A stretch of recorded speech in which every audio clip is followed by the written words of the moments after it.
Hello students, welcome to Vishnu IAS. ఈరోజు మనం doping గురించి తెలుసుకుందాం.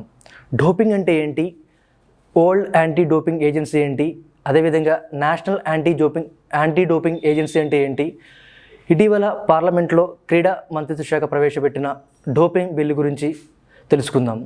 డోపింగ్ అంటే క్రీడారంగంలో క్రీడాకారులు తీసుకునే మత్తు పదార్థాలు, అదేవిధంగా మాదక ద్రవ్యాలు, ఉత్ప్రేరకాలు, వీటిని తీసుకోవడం డోపింగ్కి పాల్పడ్డారుగా చెప్పవచ్చు. ముందుగా వరల్డ్ యాంటీ డోపింగ్ ఏజెన్సీ ఏంటో తెలుసుకుందాం. వరల్డ్ యాంటీ డోపింగ్ ఏజెన్సీ 1991లో స్థాపించారు. దీని యొక్క ముఖ్య ఉద్దేశం క్రీడారంగంలో డోప్ రహిత క్రీడాకారుల్ని, క్రీడా సంస్కృతిని ప్రోత్సహించడం దీని యొక్క ముఖ్య ఉద్దేశం. ఇది ఇంటర్నేషనల్ ఒలింపిక్ కమిటీ ద్వారా స్థాపించారు.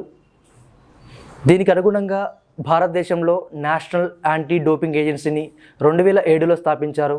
అదేవిధంగా పార్లమెంట్లో ఇటీవల క్రీడా మంత్రిత్వ శాఖ ప్రవేశపెట్టిన డోపింగ్ బిల్ గురించి చెప్పుకుంటే, భారతదేశంలో అన్ని క్రీడాకారులను డోపింగ్ రహిత విధానానికి దూరంగా ఉంచడానికి మరియు ఎవరు కూడా డోపింగ్కి గురి కాకుండా చూసుకోవడం దీని యొక్క ముఖ్య ఉద్దేశం.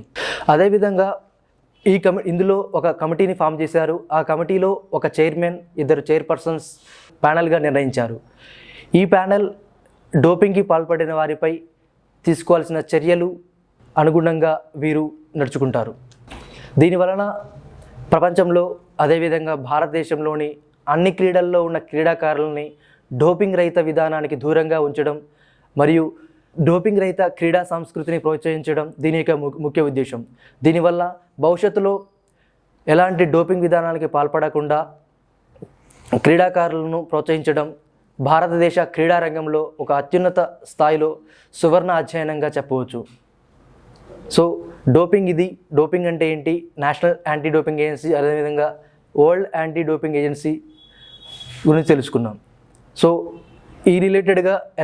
డోపింగ్ రిలేటెడ్గా ఎలాంటి డౌట్స్ ఉన్నా మీరు కామెంట్ సెక్షన్లో కామెంట్ చేయండి. Thank you. జై హింద్.